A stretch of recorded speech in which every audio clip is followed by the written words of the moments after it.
Okay, good morning, everyone. It's my pleasure to present Pedro Saleiro from FIDSI on this week's seminar of the Master in Data Science and Engineering. Okay, good morning, everyone.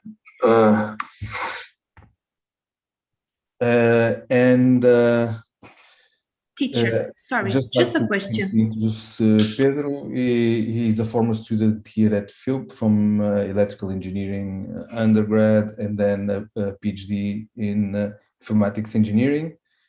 And he went on to the US when he became one of these pioneers in these modern and important concerns with transparency, explainability, bias, and all of those important issues that for many years in research we forgot about them.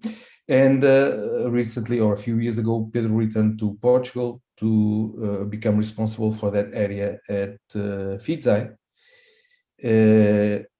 with tremendous success. So thank you very much, Pedro, and whenever you're ready, please go ahead. Carlos, it's a pleasure to be here. A pleasure to return virtually to this one of my houses, FIUP, and I'm very glad to share some of the research we have been doing at FIDSI. Actually, today I'm going to present the bulk of the presentation is going to be about two master theses that were recently developed at FIDSI. So I also let here the challenge to the students of this new master program in data science at FIDSI in engineering to consider also developing their master thesis in industrial environment. So just a kind of slightly kind of a light overview about FIDSI. I don't know if you're aware, but very recently we got a round of investment that valued FIDSI over 1.3 billion US dollars. And basically today FIDSI is a global company. We are protecting more than 800 million end customers worldwide because we serve the largest banks and financial institutions in the world to detect and prevent fraud and money laundering. Some of our logos are here, like Lloyds Bank, Citi, Varo, SoFi in the US, Standard Chartered and ASB in APAC. FIDSI was founded in 2011. We are around 500 employees, basically whenever you are trying to make an online transaction or you are trying to make e-commerce purchase transaction on your bank account, you are very probably being scored by FIDSI AI systems to protect you and protect your assets from fraud. As we know, there have been over the years many data leaks with personal identifiable information that fraudsters exploit to try to steal identity, impersonate you, try to open your bank accounts setups to clone credit cards in phishing sites and so on. So it's really on the rise with the pandemic and all this COVID crisis. Fraud is really over the roof, and products like FIDSI are really key nowadays to protect all these digital payments that we have today. More particularly, as Carlos mentioned, I'm leading our research group on responsible AI because financial crime prevention AI must be non-discriminatory, explainable, robust, and accountable. Basically, the AI that FeedZai builds as a product and sells as a service need to reflect our ethical values and need to work as intended. So no organization should blindly rely on black box AI. We have had many reports over the last years of misbehaving AI, from loss of control, from biased systems, therefore there are many technical challenges. It's not just a socio-technical problem, not just a sociological question about how can we develop new methodologies and new approaches that involve everyone in a company, from UX designers, data scientists, software engineers, product managers. It's not just that. There are also a lack of technical tools to help these stakeholders to make informed decisions. And this really matters because misbehaving AI is really a recipe for disaster, in the sense that it's really bad for business. It's actually not the right thing to do, to deploy AI that we don't really know how it behaves. Last week, the European Union just released a new proposal for a bill on regulation on AI. And also the US FTC is following along with new proposals for regulating AI with respect to specific high-risk applications. So regulators are also becoming aware of the risks of misbehaving AI, and all innovators and companies that are really in the forefront of AI need to make sure that they have mechanisms for deploying fair models that are explainable, that all the stakeholders understand, and that can be continuously monitored and correct, and then we can mitigate the risks of these systems. And in concretely, our research group is really working on applied research. So we can say that we are working in the machine learning data science space. We are developing methods and tools. More concretely, we are working on fairness and explainability. So machine learning is being used to help decision making for many years. What happens is that as AI and machine learning is becoming more ubiquitous, companies are also becoming more experienced in having these systems in production. So for many, many years, many of these systems were being developed in a lab setting.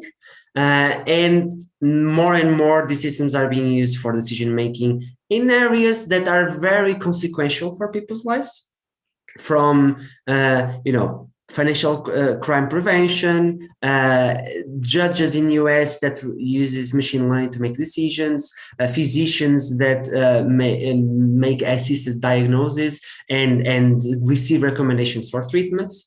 But state-of-the-art machine learning, and more concretely, in tabular data, boosting-based methods, and in other areas, deep learning methods are really perceived as opaque by the different people interacting with these systems.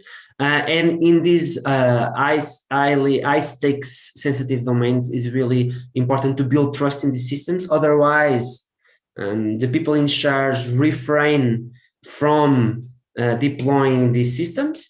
And Explainable AI tries to bridge this gap by developing techniques and new types of modeling to help understanding better the logic of these models. There are many different paradigms of Explainable AI. Today, I'm going to focus on actually two different ones that we have been developing at FeedZai. And we usually say that more internally, kind of a joke, is that Explainable AI is like the iPhone. Over the years, you can say that if you bought an iPhone 1 12 years ago or something like that, you can say that we have an iPhone, but it's completely different from iPhone 12 that you have today. So there are many people saying that they are working on explainable AI and explanations, but they're actually working on kind of a more legacy kind of 1.0 explainable AI, because it's super important that you as master students understand that no current, even state-of-the-art of today, explainable AI methods, they are not 100% bulletproof. We are still in a long way to really understand how these black box models are reasoning and making decisions, from being robust to adversarial attacks, to changing slightly perturbations, to make sure that we are encoding inductive bias in these models. There are many different approaches. And also, one thing that I would like you to take as kind of a takeaway message is that explanations are not all created equal, in the sense that, for instance, in fraud detection, you have the data scientist that is responsible to building the models. And the objective of data scientists build better models. So it's really understanding, debugging the system in order to assess if it is ready to be deployed. Then we have the fraud analyst. The fraud analyst is our human in the loop. And our human in the loop receives a prediction from the model, gets access to information about the transactions, and needs to make a decision. This human in the loop needs to trust the model score, and often they really don't trust. And so how can we make sure that this human in the loop have enough information to assess when the model is wrong and when the model is not so wrong? And the idea is that the goal is that the combined system, model plus human making decision, the combined system is actually more efficient and more effective than these each of these components, better than just the model making decisions and better than just the human making decisions. So how can we make sure that this interaction between the human and the model actually result in improved performance in terms of decision making? And then we also have the regulators. Financial services are highly regulated areas. So how can we make sure that the regulator can assess if our systems are compliant with current legislation? How can we assess they are safe to use in practice? And then we also have the end customer. You and me, that we got our credit card blocked when we went to Seychelles or other exotic paradise. We don't really know why. And that can be a hustle, right? And we are even also talking, that was kind of an anecdotal example, but systems like FeedZai are being used when you're trying to open a bank account. Especially nowadays, most of these processes are being done through a mobile phone, trying to open a bank account. These systems are deciding if you are allowed to open a bank account or not. And we know that access to financial services is one of the essential requirements to welfare and to get a prosperous life. So these people are being affected by these decisions, and they need to have the legal mechanisms to recourse. They need to understand why the decision was made about them the way it was. But at the same time, we also have the risk in terms of security. So how can we build explanations that serve the information needs of these end customers that are not technical without revealing too much the logic? Because it can also be a fraudster that is trying to scam the system and trying to understand why they are not being able to succeed with their fraud scams. So all these different personas have different technical machine learning data science knowledge, have different domain expertise, have different objectives, have different tasks. So it's not just one explainable AI or one explainability method for all of them. We really need to develop methods that are tailored for the specific needs of each one of these personas. And for each use case, it's not the same explaining why you don't get a bank account open, and also explain why this flow of transactions are probably a pattern of money laundering. So it's very different type of information that we need to engage with the stakeholders. And now diving into two specific projects that we have been developing recently, actually two master theses. This one was from João Bento from IST, and I was a supervisor, and the co-supervisor was the Professor Mario Figueiredo. And in this case, specific in credit card fraud, our entity of interest is a credit card, and a credit card has many transactions.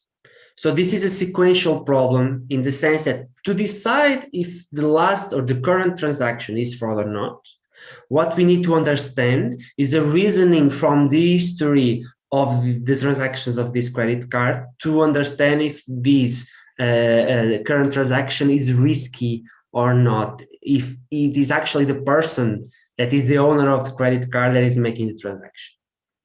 And basically, state of the art in these sequential problems are RNN, recurrent neural networks, more specifically GRUs, and FITSI as this type of systems.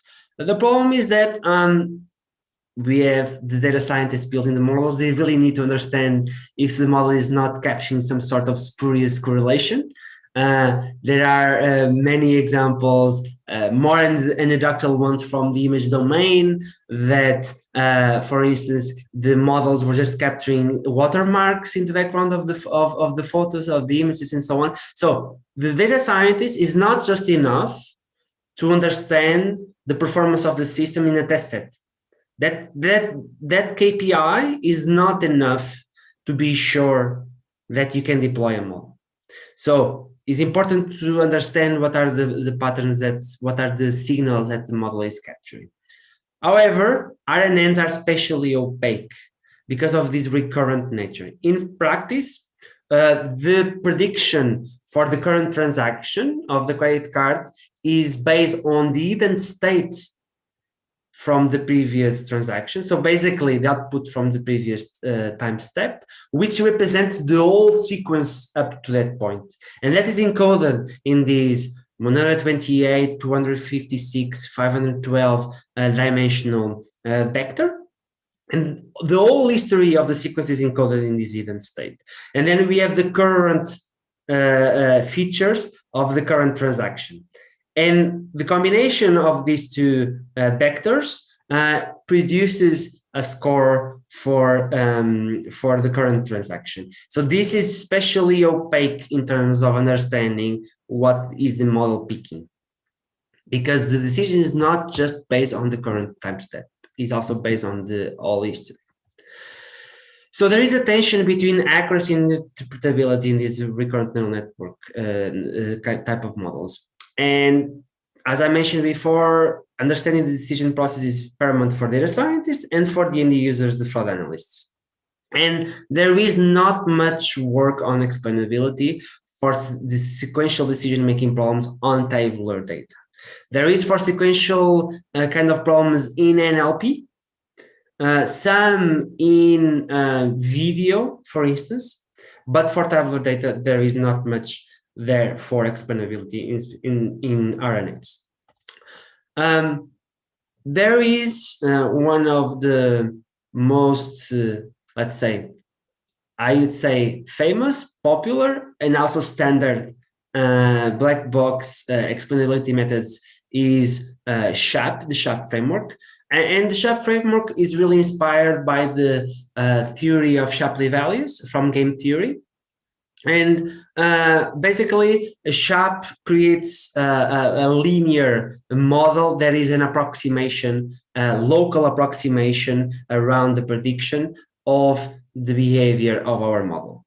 And I was saying that it was based on Shapley values in the sense that the authors of SHAP framed the problem of feature importance as a cooperative game, in the sense that the reward is a score that the model gives to an instance, and now is that score distributed across the different features, is the same kind of framework or setup that Shapley values are used for. And they created some approximations, basically the kernel SHAP, which is a stochastic approximation for the computation of Shapley values.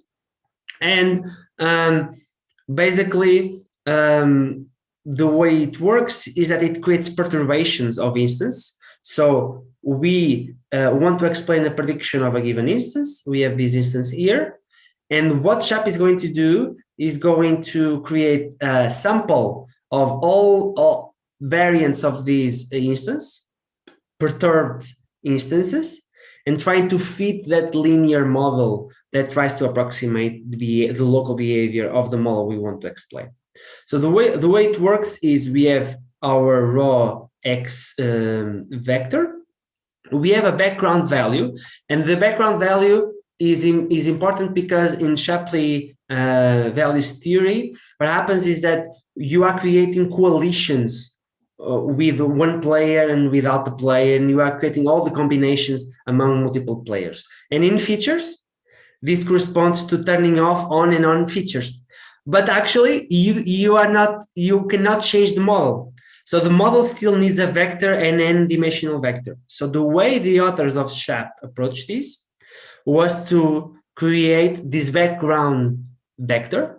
And this background vector is basically the uninformative value of the feature. So by taking this value is the same as the model thinking that the feature is off. And this can be actually the average on the training set.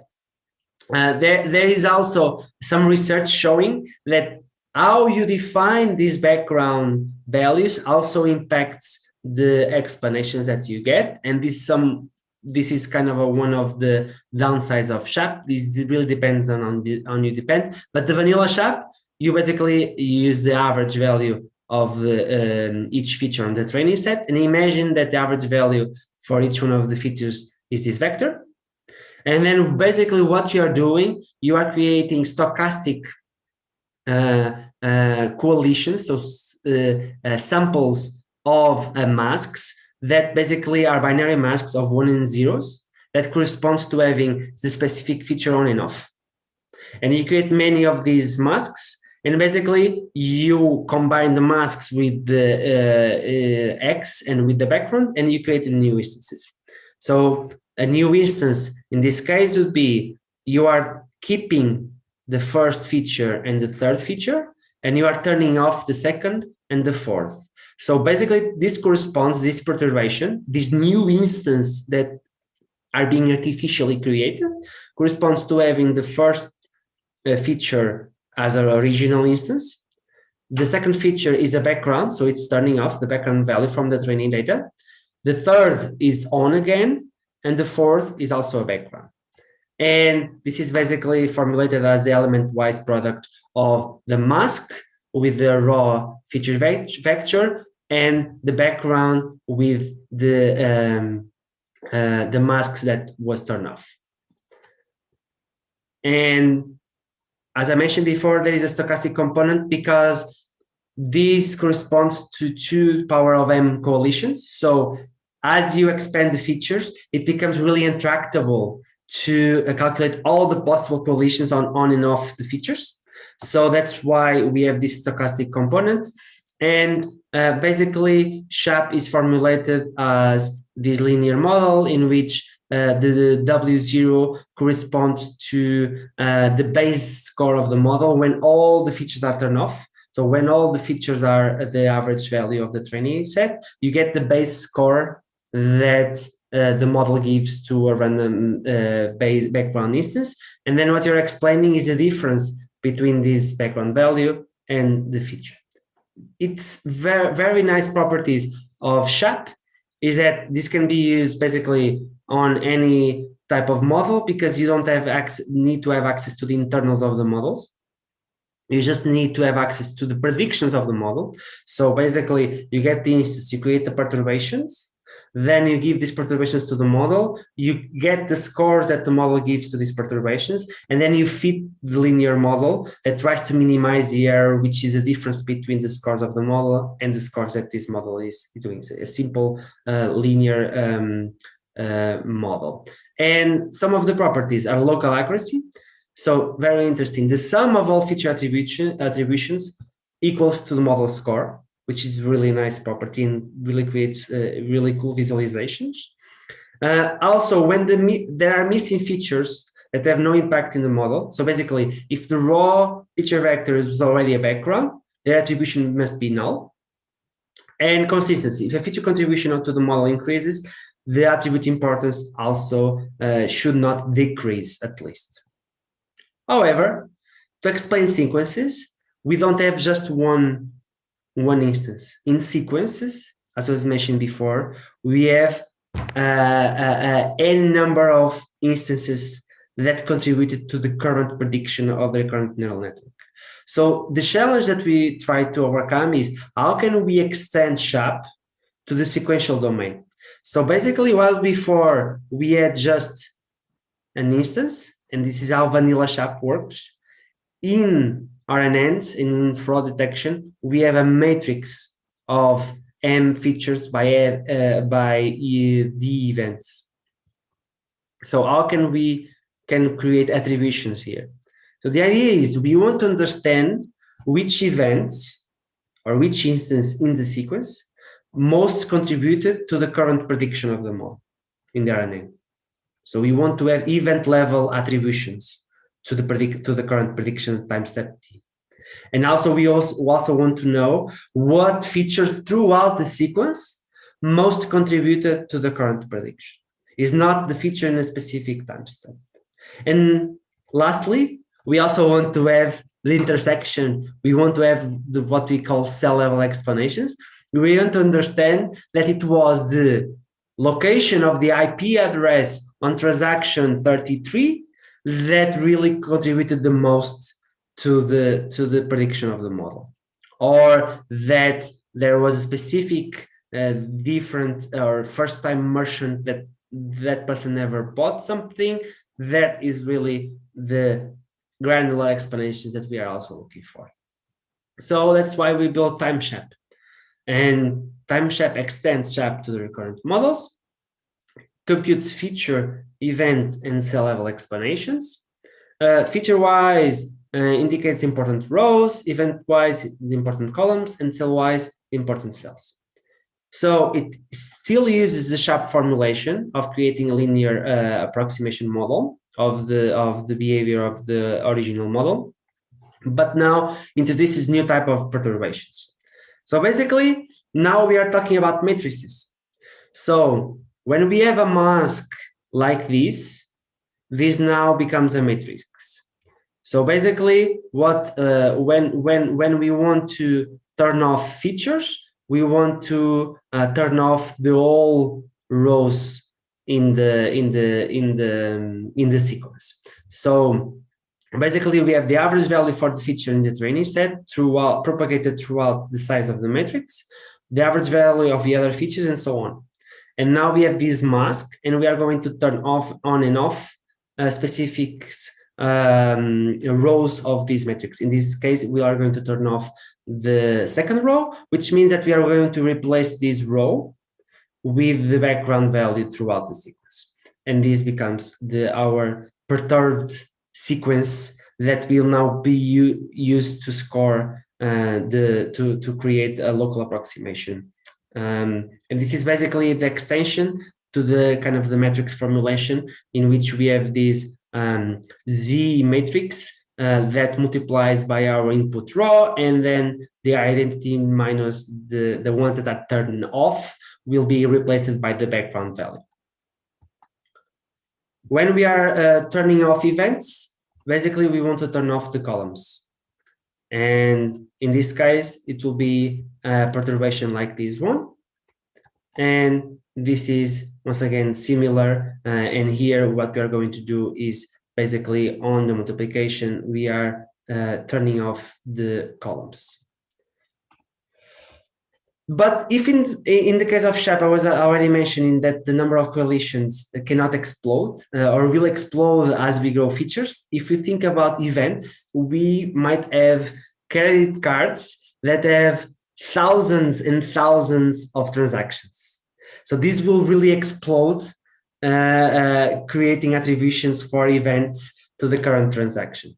So how did we overcome this? So we are engineers by heart, so we propose a pruning algorithm with an heuristic to really reduce the problem, because we realize that often to predict fraud, what really matters is recent events. It's not really the long time ago to predict fraud. It's really what really changed because there was an impersonation, someone stole the credit card. Is really something that is really recent in terms of importance. So we create this temporal collision pruning algorithm that is as simple as the following. So think about the event feature level explanations. And what we are going to do is we are creating just binary coalitions of the current transaction and the whole past together. So we are going to give importance to the event state or to the current transaction. And then if this importance of the whole past is below a given threshold, we stop there because the past is no longer important to the current prediction. And if it's above the threshold, we keep, and then we are going to create this new perturbation, which is just the two coalitions of the current and the previous transaction and against all the past. And we keep doing that until the lumped past is below that importance threshold to explain the current prediction. Also, to the cell-wise explanations, we still have that problem of many coalitions. What we do is following some kind of intuition that a cell is important if it is in an important event and in an important feature. So basically what we do here is, if the past was already pruned, we put it together. It's not important to explain the whole past. Then what we already reduce the metrics, we want to produce cell level attributions to this pruned sequence. And also we already know which events are important and we already know which features are important. So now we want to create individual attributions for the intersection of the events and the features. So what we do is we will create coalitions of the intersection, then the other features in the same event that were important, and the other events on the same feature that were not in the intersection. So now we have this final number of coalitions. We have 1, 2, 3, 4, 5, 6 attributions that we want to give. So the intersection of events and features. Then we have all the other features for the important events are grouped together. And then we have all the other events for the important features are also grouped together. And then we have the rest. And this will reduce the number of coalitions that we need to calculate to attribute all these importance to all these groups of cells. And here is an example of a use case of account takeover. So account takeover is when someone gets access to your bank account online.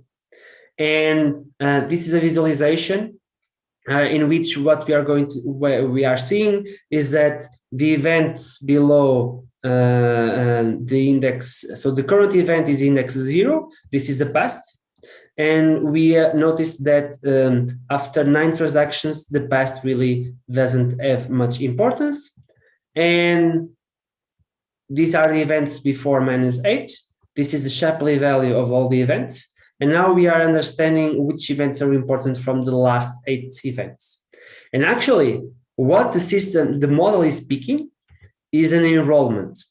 And an enrollment actually makes sense because an enrollment is an event, an enrollment is an event that a user performs on the personal settings on the bank account. So adding a new device, login from new device, changing password, changing email, which is something that in account takeover, that's what the fraudster does. As soon as they get access to your account, they try to change these kind of credentials. And actually the model is predicting fraud, and the most important event is his enrollment. Then the most important event is this transaction. And actually, it basically, the model was already detecting fraud in this previous event. And actually this combination is what makes the model predict fraud. In terms of feature, is a transaction type. So actually is understanding if it is an enrollment, a login, or a transaction. And the client's age is also important, and we have many different features that are also important to the explanations. So this way, previously, the data scientists really didn't understand how the model was coming to a prediction. And with TimeShap, they understand which events are most contributing to the current prediction and which features are most important to current predictions. And we also have cell level. And with this, data scientists can create global explanations. So you explain all the instances on a test set, and you can get a global average values for a distribution of importance of the events. And actually, I don't have here the chart, but basically there is this tendency of not giving importance to the login. Importance really for predicting fraud is 3 to 4 to 5, 6 events before the current transaction. We can see that. Now moving on to a different paradigm. So these explanations you saw, they were tailored really for data scientists because they are really explaining events and features and really low level kind of explanations. But by talking with our fraud analysts, we understand that they don't think about fraud that way. They think about fraud in terms of patterns, of fraud patterns. So they don't think about the count distinct of IPs addresses over something as fraud. They think about these concepts of something like high-speed ordering or something like a suspicious item that has high resale value. That's how they think about fraud. So we have this other master thesis was actually from Vladimir Balayan from Nova FCT. Basically the motivation is that deep learning is opaque for the end users. Humans in the loop don't have ML knowledge, and explanations like SHAP and LIME and others, or gradient-based explanations, are very technical. And usually an explanation would be something like this: MCC equal 7801. Actually, this MCC means that this is a merchant, and 7801 means online casinos. But this is hard to grasp for an analyst that needs to make decisions in a really short time. What type of explanations we like to give is something like is more high level, is that this is suspicious because it contains a suspicious items, for instance. So the way we tackle this in a natural way is to create this multitask neural network in which we are basically creating an explainability layer that is a multi-level problem in which we want to predict if a given concept, fraud concept, is present or not in the current transaction. And we are forcing our decision layer to just be fed by the predictions of the explainability layer. So based on these multi-level predictions, we are feeding the linear model. The last layer of the decision task is being basically a logistic regression over the predictions of the multi-levels. And this is very easy to implement with neural networks, and it's very flexible, but there are some problems here. But in terms of formulation, what we want to mitigate, to minimize, is overall loss of the two tasks. So we want to backprop the errors of the decision task, and we want to backprop the errors on the explainability task. And actually, we use a traditional, typical multi-objective optimization approach. We regulated by this alpha scalarization that we can tune our model in the training process to give more importance to the decision task or to the explainability task, and one is one minus the other. But what is the problem here?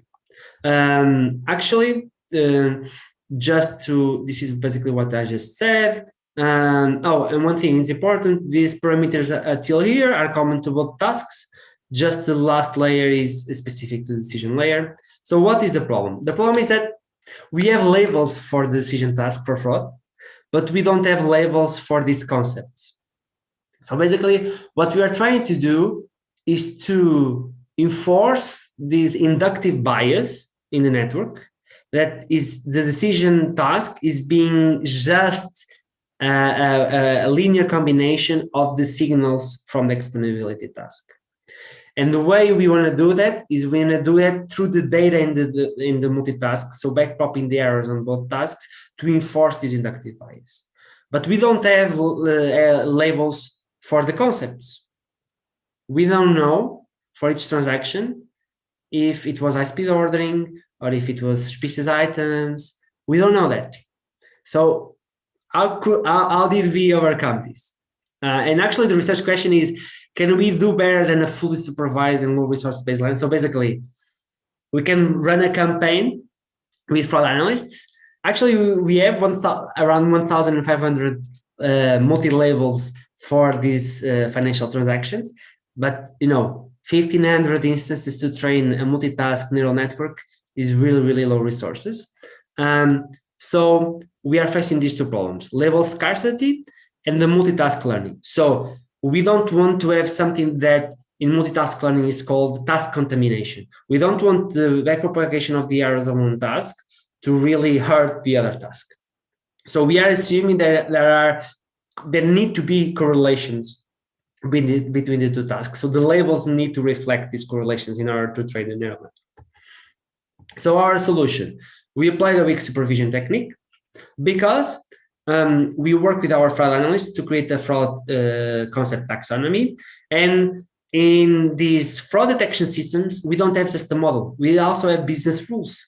So we took advantage of the rules that are triggered in the system, and we had a database of these rules that were triggered. And we created a map with the fraud analysts between the concepts in the taxonomy and the rules that were triggered. And this is really noisy, but it's a first step to try to learn this. So the question is, how can we combine golden and noisy labels? And basically, what I just said is this one. We have unlabeled data with no concepts. We have a taxonomy and we have rules. And we create this kind of one-to-many mapping. So for instance, order contains user tried N different cards last week. And this is the fraud analysts that we work with. They said this is related with suspicious custom and suspicious payment. And we create this data set of noisy labels. And we want to explore different learning strategies in order to be good at explainability task and the decision task. So what we envision here is some sort of, something is on top of this, but basically we have golden labels and the baseline is just using golden labels, and we have noisy labels, and we have two strategies. Actually, let me just come.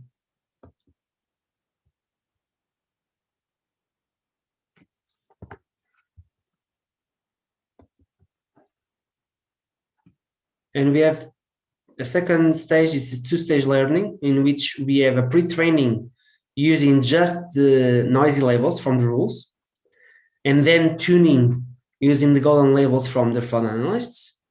And we also have a second approach, which is on the tuning, we mix golden and noisy labels, because we notice then when tuning this first stage, often the network just forgets everything it was trained in the first stage. So it's really tricky to give this different quality of labels to the network, and it's very easy to just get a network that at the end doesn't really work well. So we don't want to hurt the explainability task or the decision task on the fine tuning. And we have a third strategy, which is an hybrid learning, in which each batch contains a percentage of golden and noisy labels. So we had a data set with around 6 million transactions, a 2% fraud rate. And we created these noisy explainability labels with the rules. And we have 1,300 transactions in which we have labels from the fraud analysts. And these are around 37% of fraud. Our evaluation metrics was fraud recall at 5% FPR for the decision task and mean average precision for explainability task. MAP is a very well-known metric from information retrieval that basically measures how well the relevant concepts are ranked above the non-relevant concepts. So for the fully supervised one, we basically run the same hyperparameter grid for each variant, and with the multiple values for the number of the hidden layers, learning rate, explainability, task importance, that alpha, and we run 2 random seeds.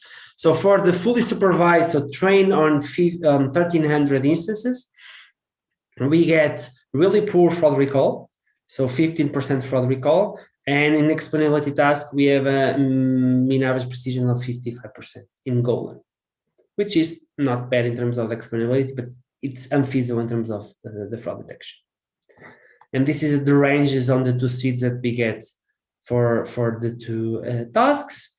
Then for the first stage on just noisy labels, what happens is that we now have around 80% of recall and fraud, but the mean average precision is really poor, is around 28%. So just training on these rules mapping and the golden labels on fraud. So for the decision task, we always have labels if the transaction is fraud or not. So that is a golden task. For the decision task, is always golden. But for the explainability task, here, we are training just with the rules, the mapping of the rules, the label, the weak labeler, the distance supervision approach. And by doing that, we are really good with the decision task. So the rules are somehow correlated with fraud, which is expected. But the explainability, when evaluated against the test set that is just from the humans, they don't agree in terms of the explanations that we get. Because I actually forgot to mention, the test set that we are using is a test set for fraud. And in that test set, we have labels for the concepts that the fraud analysts give us. So these metrics that we are seeing in explainability task is against these golden labels that the analyst gave us as this transaction is suspicious payment, this transaction is suspicious address. And the rules don't really match. The network trained on just these noisy labels don't really match the way the analysts think in this test set. And in the second stage, we fine tune. And for fine tuning, one thing we realize that we really need to freeze the L-1 layers of the network. Those parameters have not changed from the noisy from the first stage, and we are just tuning the explainability and the decision layers in the fine tuning, because we realized that the model was really forgetting. We were backpropagating the errors all the way back, and the network was really getting poor on that. So basically, we select the best models on the noisy first stage. And then we run hyperparameters for the fine tuning. We change the learning rate, epoch patch size, the loss scalars, and we freeze and unfreeze. And we have different patch techniques, if it's hybrid or not. And this is results we get after selecting these Pareto models to go to the second stage. We now get these. So now we keep good at explainability task. And we have models that improve in the decision task. We have models that improve in the explainability task. And the third stage is hybrid learning. So we mix everything together in the batch size all the way long, all the time. And this is what we get. So it improves in the explainability task, but it's not as high in decision task as the previous task. The previous approach, and this is the combination of all the approaches. And here we see these 2 models on the two-stage with fine-tuning, they are probably the best trade-off that we can get. Curiously, these models were giving higher importance to the explainability task than these models over here. So in the loss scalar that we have this alpha parameter. And now we are in the stage of really getting, a deep dive on understanding how can we push more towards better explainability task and validate that with the fraud analysts. One thing that I want to say is that although when we got the idea of this architecture that they have two tasks, that was really a straightforward way of thinking and a natural approach. But implementing it and training it and have good results on it is a little bit tricky, because basically what I feel that is short in this paradigm, and it's short in most work I know about peak supervision, is that the model itself doesn't know that the labels are noisy. The model assumes that it's minimizing the cross entropy, right? So the model, that doesn't have this soft notion of the quality of the label. And one thing that we are trying to work, there are works in machine translation, for instance, that try to model the noise of the labels in the network. There are other works that have layers that accumulate the noise on the labels. So we are trying to explore better. It's not just enough to come up with these heuristics of combining different types of labels.